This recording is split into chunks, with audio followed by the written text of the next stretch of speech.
प्राण प्रत्यावर्तन अनुदान का उद्देश्य और स्वरूप।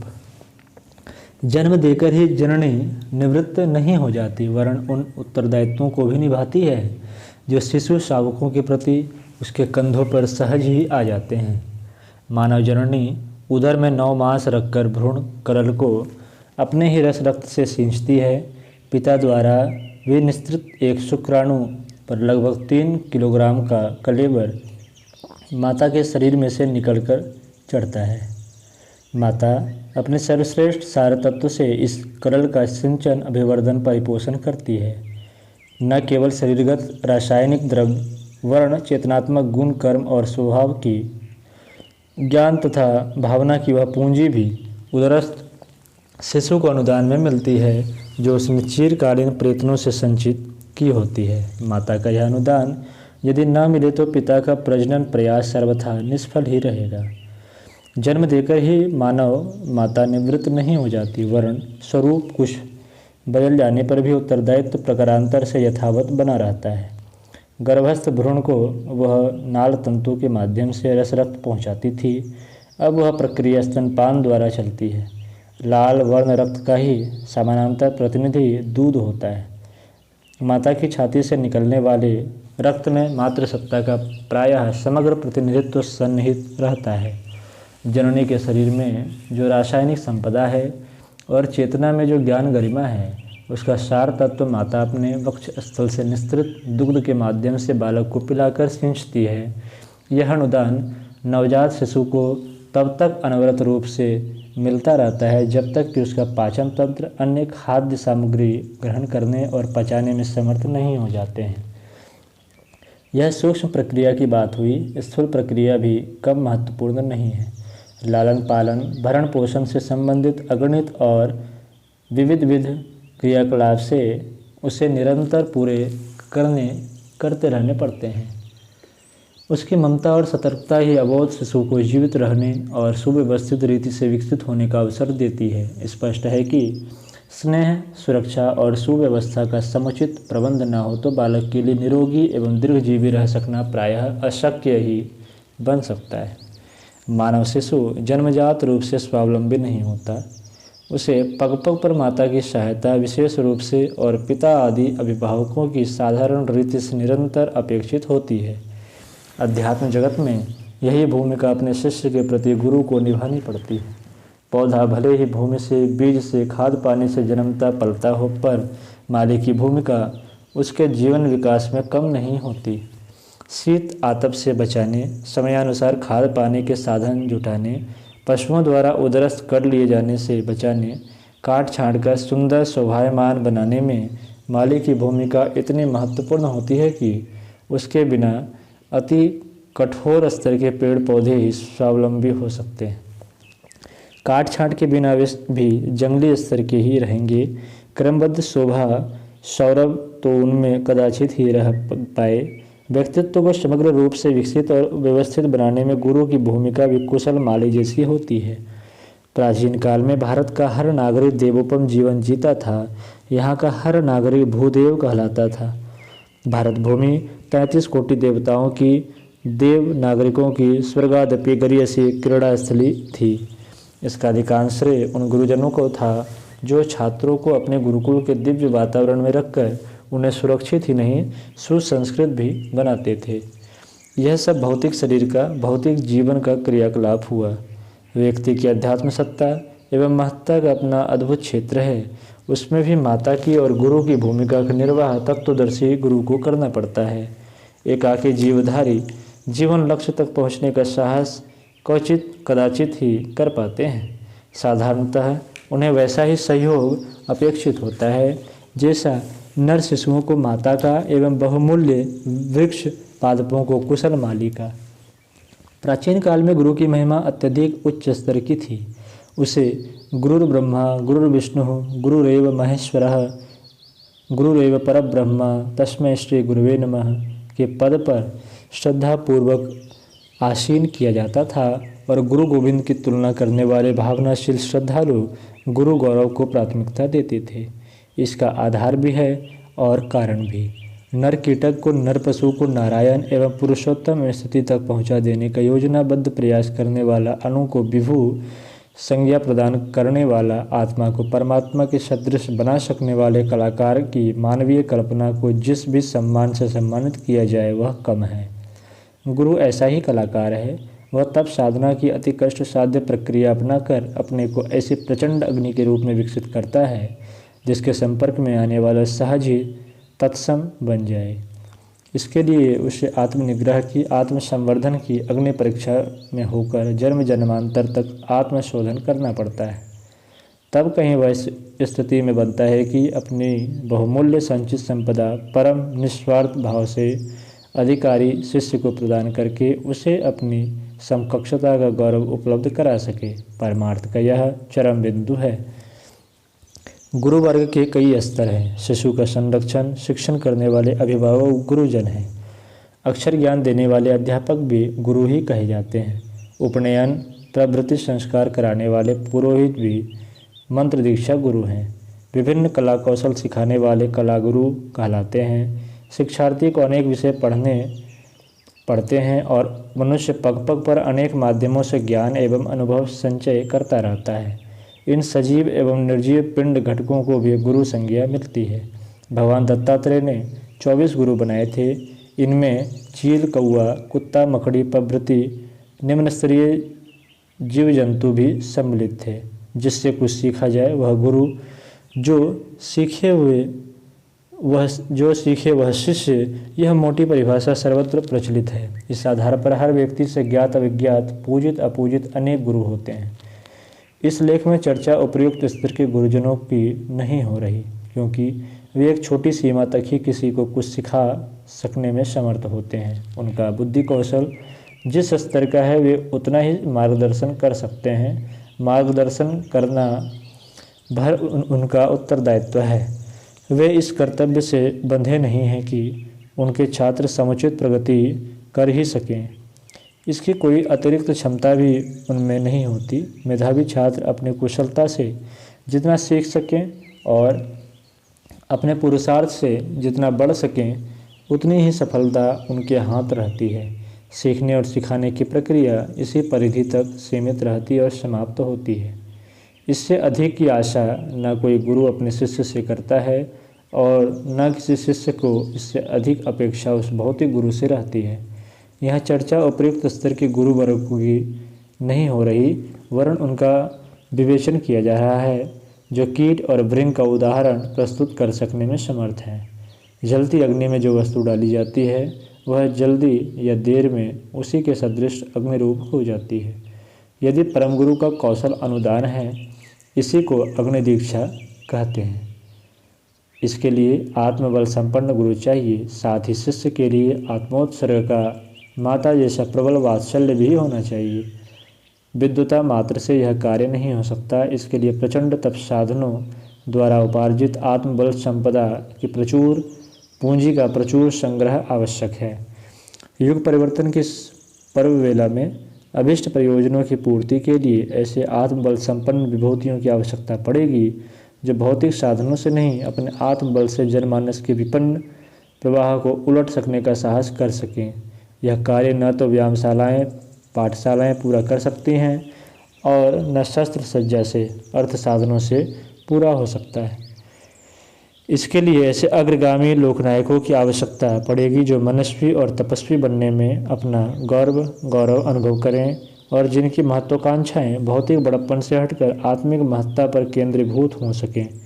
भौतिक लाभों के लिए लालायित लोभ मोह के बंधनों में आबद्ध व्यक्ति इस स्तर के लाभ से लाभान्वित कदाचित ही हो सकें। मनुष्य में देवत्व के उदय एवं धरती पर स्वरों के अवतरण की यह पुण्य वेला है। इसमें महामानवों को महत्वपूर्ण भूमिका निभानी पड़ेगी। वे ही अग्रगामी बनेंगे और असंख्यों को अपने पीछे अनुगमन की प्रेरणा देंगे। इतिहास के आकाश में ऐसे ही महामानव उज्ज्वल नक्षत्रों की तरह अनंत काल तक चमकते हैं। इन्हीं का निर्माण इन दिनों अभिष्ट है। महाकाल ने उन्हीं का आवाहन किया है। युग की आत्मा ने उन्हीं को पुकारा है। ऐसी सत्ताएं इस समय मौजूद हैं। दुर्भाग्य ने उन पर मलिनता का आवरण आच्छादित कर दिया है। अंधकार में वे अपना कर्तव्य देख समझ नहीं पा रहे हैं और साहसिकता के अभाव में उस दिशा में कदम नहीं बढ़ा पा रहे हैं जिसके लिए उनमें समुचित पात्रता पहले से ही मौजूद है। शांति कुंज में चलने वाली प्राण प्रत्यावर्तन श्रृंखला का यही प्रयोजन है। इसे भूतकालीन उस ऋषि प्रक्रिया की पुनरावृत्ति कहा जा सकता है जिसमें आत्मसंपदा से सुसंपन्न पुरोहित अपने शिष्य यजमानों को क्रमबद्ध प्रक्रिया के अनुसार ऊंचा उठाते और आगे बढ़ाते थे।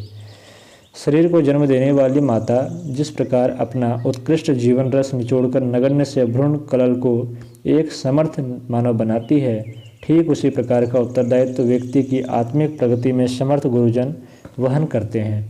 माता का सहज वात्सल्य इस प्रकार का अनुदान देने के लिए उसे बाध्य करता है। नारी सुलभ प्रजनन सामर्थ्य जब परिपक्व हो जाती है तो प्रकृति उसे इसके लिए उकसाती है।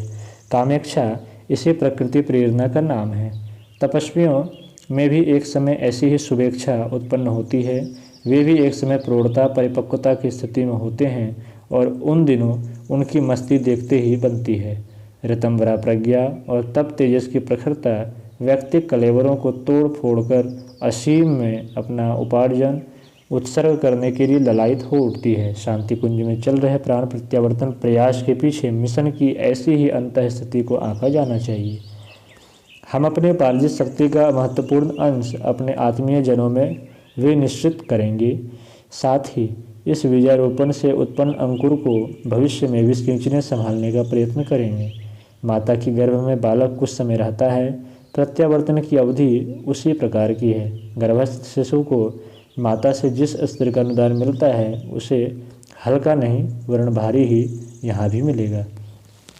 प्रसव के उपरांत माता नवजात शिशु के प्रति अपने कर्तव्य का अंत नहीं मान लेती वरन उसके द्वारा उत्पन्न की गई मलिनता और अव्यवस्था को धोती संभालती रहती है। साथ ही उसके परिष्कार परिपोषण के साधन जुटाती रहती है। प्रत्यावर्तन प्रक्रिया के माध्यम से विनिर्मित शिशुओं का भी इसी प्रकार ध्यान रखा जाएगा। इतना महान अनुदान प्राप्त करने वाले बड़भागी को हर दृष्टि से सौभाग्यशाली ही माना जाएगा। यह कहने की आवश्यकता नहीं कि जिन्हें इस स्तर की वस्तु मिले उनके ऊपर भी कुछ कर्तव्य उत्तरदायित्व आते हैं। पात्रता विकसित करने के लिए उन्हें भी कुछ साहस करना पड़ता है। हमने स्वयं इसी प्रकार का मूल्य चुकाया है। जिन्हें उच्च स्तरीय आलोक मिलेगा वे स्वयं ही देवोपम रीति नीति अपनाने में आकुलता अनुभव करेंगे। उनके लिए पशु जीवन जी सकना संभव ही नहीं रहेगा। कहने की आवश्यकता नहीं कि पात्रता के अनुरूप न्यूनाधिक अनुदान भी इन सत्रों में सम्मिलित होने वाले को मिलेगा। प्रभु प्रयोजनों के लिए जो जितना आत्मसमर्पण कर सकेगा वह उसी स्तर की ज्योति से भी अपने को आलोकित अनुभव करेगा। प्राण प्रत्यावर्तन के लिए उपयुक्त पात्रता का ध्यान रखा जाएगा कि वे कौन हैं जो आत्मबल का अनुदान उसी प्रयोजन के लिए चाहते हैं जिसके लिए कि वह अनादिकाल से मिलता रहा है। ऋषियों को ईश्वर का अजस्र अनुदान प्राप्त हुआ। वे परम सिद्ध पुरुष थे। अपने अनुग्रह से उन्होंने अगणित प्राणियों का कल्याण किया पर अपने लिए कुछ नहीं मांगा। आत्म परिष्कार आत्मसंतोष से क्या कम है जो निरर्थक भौतिक जाल जंजाल के लिए इससे आगे की तृष्णा संजोए रखी जाए। संत अपरिग्रही होते हैं। अपने लिए निर्वाह के स्वल्प साधन ही उन्हें पर्याप्त प्रतीत होते हैं। न अहंता की लिप्सा उन्हें व्याकुल करती है, न लोभ मोह वासना तृष्णा से उनका अंतःकरण विक्षुब्ध रहता है। ऐसी शांत संतुष्ट विवेकवान और दूरदर्शी अंतरात्मा पर ही परमात्मा की प्रचंड धारा अवतीर्ण होती है। स्वर्ग से गंगा का अवतरण शिवजी की जटाओं में हुआ था। हमारी अंतः स्थिति शिवजी की जटाओं जैसे पवित्र और निर्मल होनी चाहिए। उदाहरण स्वरूप हमने भौतिक कामनाएं छोड़ी और पर अपने को उत्सर्ग किया।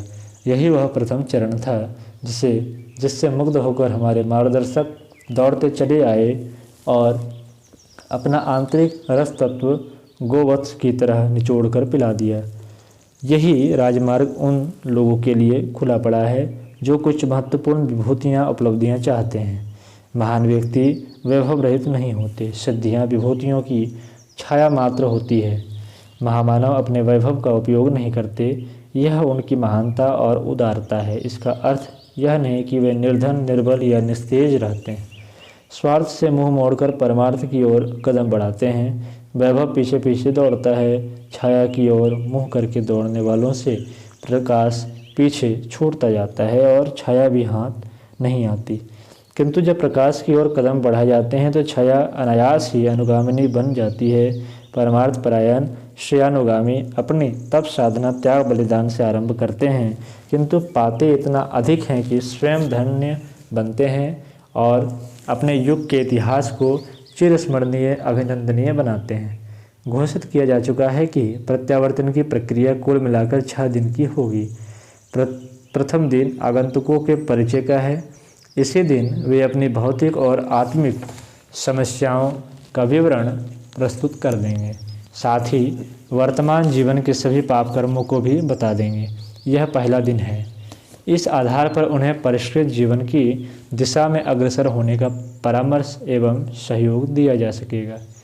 इसके बाद का दूसरा, तीसरा, चौथा, 5वां दिन, ये 5 दिन विशुद्ध प्राण प्रत्यावर्तन के हैं। इनमें साधकों को अधिकांश समय मौन एकांत सेवन, ढीला शरीर और खाली मन रहना होगा। सोच स्नान जैसे अनिवार्य कार्यों के अतिरिक्त अन्य कार्यों एवं चिंताओं से सर्वथा मुक्त रहा जाएगा। भोजन यथासमय उपलब्ध होता रहेगा। ध्यान और चिंतन की एक विशेष शैली नियत निर्धारित है जो उसी समय बताई जाएगी। मुख्यतः शरीर और मन की स्थिरता और शांति को स्थिर रखने पर ही ध्यान दिया जाएगा। एक दूसरे से शरीर का हस्तांतरण होते समय ऐसे स्थिरता आवश्यक है। रक्तदान के समय, इंजेक्शन लगने के क्षणों में, ऑपरेशन की घड़ियों में रोगी को हिलने डुलने नहीं दिया जाता, उसे निश्चल रहना पड़ता है। उथल पुथल करने से तो सारा प्रयत्न ही गड़बड़ा जाता है। इन 4 दिनों में साधक मन स्थिति को कैसे स्थिर रखे, इसी एक प्रयास में उसे तत्पर कैसे रहना है, यह बता सिखा दिया जाता है। कहा जा चुका है कि प्रत्यावर्तन में जादू चमत्कार आदि का कुतूहल जैसा कुछ प्रत्यक्ष अनुभव शरीर को या इंद्रियों को नहीं होना है। यह प्रकरण विशुद्ध आध्यात्मिक है। अस्तुत अंतःकरण यह निरंतर अनुभव करेगा कि उस पर रखे हुए मल, आवरण और विक्षेप के भार हल्के हो रहे हैं। स्वच्छता और निर्मलता का, प्रकाश और प्रसन्नता का समावेश हो रहा है। यह धुलाई प्रकरण की अनुभूति है। इन्हीं दिनों रंगाई भी चलेगी। इस संदर्भ में लगेगा कि अपने भीतर कुछ नया भरा जा रहा है।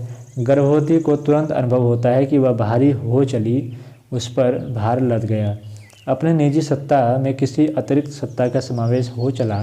एकाकीपन की समाप्ति और युग्म की अनुभूति विवाह संस्कार के साथ जुड़ी रहती है। प्राण प्रत्यावर्तन के दिनों में भी ऐसा ही लगता है कि जीवन में कोई अतिरिक्त सत्ता जुड़ और गट गई है। एकाकीपन का स्थान युग्म संवेदना ने ले लिया है। यह रंगाई है। रंगाई और धुलाई की अनुभूति इन 4 दिनों में ज्वार भाटी की तरह अंतःकरण के गहन स्थल में उथल पुथल करती रहेगी। यद्यपि शरीर और मन को यथासंभव अधिक से अधिक शांत और स्थिर रखने का प्रयास बराबर किया और कराया जाता रहेगा। हलचलों का केंद्र गहनतम अंतराल ही रहेगा। इसके लिए यह आवश्यक भी है।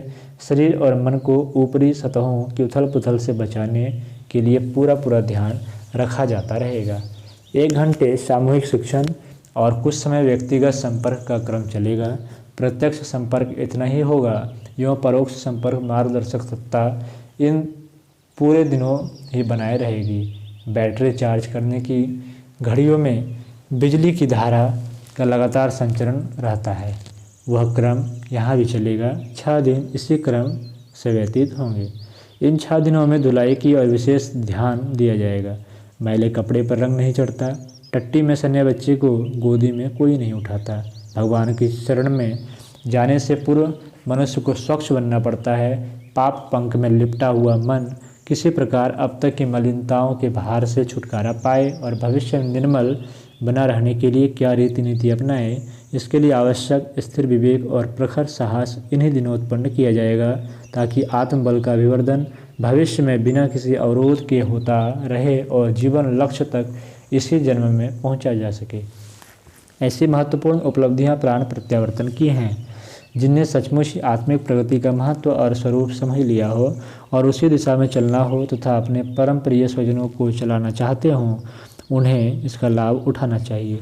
प्राण प्रत्यावर्तन की महत्ता असाधारण है। यह कोई प्रशिक्षण नहीं वरन प्राण ऊर्जा का आदान प्रदान है।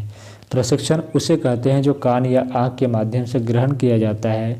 मस्तिष्क जिससे प्रभाव ग्रहण करता है उसे विचार विनिमय भी कह सकते हैं। प्रत्यावर्तन इससे कहीं अधिक ऊंची सी चीज़ है। वह अंतःकरण से दी जाती है और सीधी अंतःकरण में प्रवेश करती है। इसके लिए लेखनी या वाणी का प्रयोग नहीं करना पड़ता और न कानों को न नेत्रों को उसे ग्रहण करने का कष्ट उठाना पड़ता है। पत्र व्यवहार की भी इस स्तर पर पहुंचने के बाद आवश्यकता नहीं रह जाती। प्रत्यावर्तन वस्तुतः अपनी शक्ति को दूसरे में सीधे प्रविष्ट करा देने की प्रक्रिया है। डॉक्टर इंजेक्शन लगाते हैं और मुख से औषधि खाने, पेट में पचाने के उपरांत रक्त में मिलने की लंबी प्रक्रिया को सरल कर देते हैं। इंजेक्शन द्वारा प्रवेश की गई दवा क्षण भर में समस्त शरीर की नस नाड़ियों में फैलती और रक्त में मिलती है। इसे चिकित्सा क्षेत्र का प्रत्यावर्तन कहते हैं। किसी दुर्बल रोगी को बाहर का रक्त देना पड़ता है तो इसे भी उसी संज्ञा में गिन सकते हैं। गर्भाधान क्रिया भी इसी श्रेणी में आता है। कोई धनी अपना धन किसी को देकर उसे भी अपने समान ही धनवान बना सकता है। यह संपत्ति परक प्रत्यावर्तन है। अपनी उपलब्धियां दूसरों को हस्तांतरित की जा सकती है। विवेकानंद, शिवाजी, चंद्रगुप्त आदि कितने ही महापुरुष इसी प्रकार का लाभ प्राप्त करके आगे बढ़े हैं। स्वयं की कथा गाथा भी ठीक ऐसी ही है। साधना का जो प्रतिफल हो सकता था उससे सहस्र गुना अधिक अनुदान प्रत्यावर्तन के रूप में मिला है। यह भी सर्वथा सत्य है। अधिकतर लोगों के लिए स्वल्पकालीन मौन सत्संग ही, निकटवर्ती सानिध्य ही इतना पर्याप्त होगा कि उसे पचाने में बहुत समय लगेगा। हमारे मार्गदर्शक ने पिछले अज्ञातवास के समय केवल 4 दिन अपने पास रखा। इसके बाद अभ्यास के लिए अन्यत्र भेज दिया। सन 1972 का भी यह सामीप्य 4 दिन का ही था। इसके बाद अन्यत्र रहना पड़ा। 2 बार में 4-4 दिन का अवसर मिला, कुल 8 दिन का। अभी 1 दिन और बाकी है। माता 9 मास पेट में रखती है। गुरु यदि सच्चा गुरु हो तो उसके उदर में 9 दिन रहने से ही जीवन का कायाकल्प हो सकता है। इसी से यह अनुमान लगाया जा सकता है कि समर्थ समीपता अधिक लंबी हो यह आवश्यक नहीं, थोड़े समय में भी बहुत प्रयोजन पूरा हो सकता है। समीप से मतलब शांति कुंज की इमारत में एकांत साधना के लिए निवास। साधना का स्वरूप होगा एकांत सेवन, एकाकी निवास, मौन, मस्तिष्क विचार रहित, शरीर क्रिया रहित। शल्य क्रिया के समय रोगी को निश्चेष्ट रहना पड़ता है, उसे हिलने डुलने नहीं दिया जाता। यह प्रत्यावर्तन साधना क्रम भी लगभग उसी स्तर का होगा। दुर्बल रोगी के शरीर में जिस प्रकार नसों द्वारा ग्लूकोज या नया रक्त प्रवेश करके उसे सामर्थ्य प्रदान की जाती है, उसी प्रकार का यह साधना उपचार भी होगा। प्राण प्रत्यावर्तन में समय पर जोर देना व्यर्थ है। महत्ता समय की नहीं, वस्तु की उत्कृष्टता की है। एक एक पैसा करके 1 महीने भर तक निरंतर देते रहा जाए तो मुश्किल से 1000 रुपये दिए जा सकेंगे। इसके विपरीत 5 मिनट में भी 10 लाख का चेक दिया जा सकता है। समय का आग्रह नहीं किया जाना चाहिए। अनुदान की उत्कृष्टता परखी जानी चाहिए। जिन्हें अधिक समय साधना करनी है उन्हें 3 दिन उस मिट्टी की तरह बने रहना होगा जिस पर पानी बरसता रहता है और वो उसे पीकर गीली होती रहती है। बालक नचिकेता आचार्य यम के दरवाजे पर 3 दिन भूखा पड़ा रहा था और पंचाग्नि विद्याएं सीख कर आया था। इस साधना में किसी के शरीर को भूखा नहीं रखा जाएगा, पर आत्मिक क्षुधा जागृत ही रखनी चाहिए। आत्मकल्याण की उत्कृष्टता अभिलाषा न हो तो कुछ काम बनने वाला नहीं है। नचिकेता जैसी पेट की नहीं, आत्मिक क्षुधा लेकर जो आएंगे वे उपयुक्त साधनों से तृप्त होकर जाएंगे। इस साधना प्रक्रिया के साथ एक और भी अति महत्वपूर्ण प्रकरण जुड़ा हुआ है, वह है इस जीवन में जानबूझकर हुए पापों का प्रायश्चित। पूर्व जन्मों के संग्रहित पाप जो प्रारब्ध बन चुके हैं उन्हें सरलता पूर्वक भोगा जा सके ऐसा मार्ग निकाला जाएगा और इस जन्म में बन पड़े दुष्कृत्यों का प्रायश्चित द्वारा निराकरण किया जाएगा। कहा जा चुका है कि कर्मफल अनिवार्य है।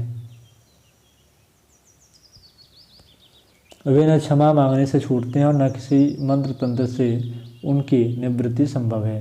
भारतीय धर्मशास्त्रों में सर्वत्र पाप के फल से बचने के लिए प्रायश्चित विधान का वर्णन किया गया है। ईश्वरीय विधान द्वारा दंड मिले, इससे अच्छा यही है कि साहसपूर्वक अपनी भूल को प्रकट करके उसके लिए निर्धारित दंड भुगत लें।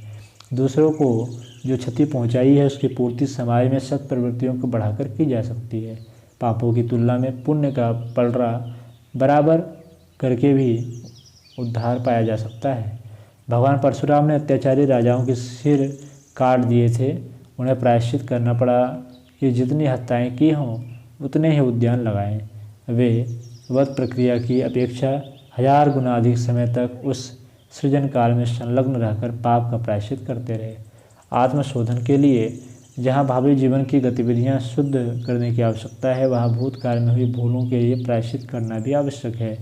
इस अंतःशुद्धि की प्रक्रिया को अपनाए बिना साधना का समुचित लाभ न मिल सकेगा। अस्तु इसी विधि में आत्मलाभ के लिए आने वाले आगंतुकों से उनकी इस जन्म की भूलें सुनकर तदनुरूप प्रायश्चित भी बता दिया जाएगा। जीवन मुक्ति के लिए यह नितांत आवश्यक है, क्योंकि पिछले जन्मों के कर्म इस जन्म में प्रारब्ध बनकर भुगतने पड़े और पुनः जन्म लेना पड़ा।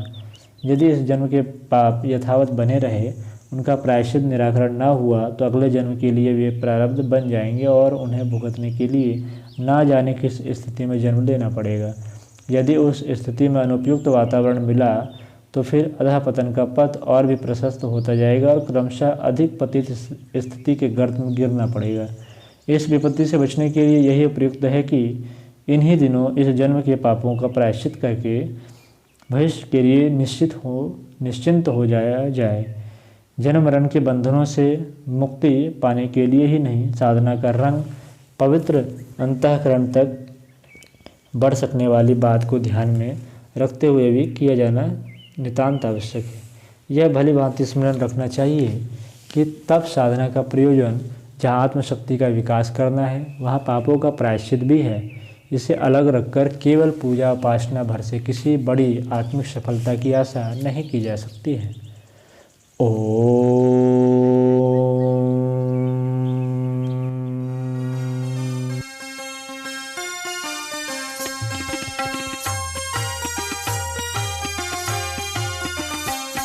चलो गुरुदेव के सपने सजाने की शपथ ले ली।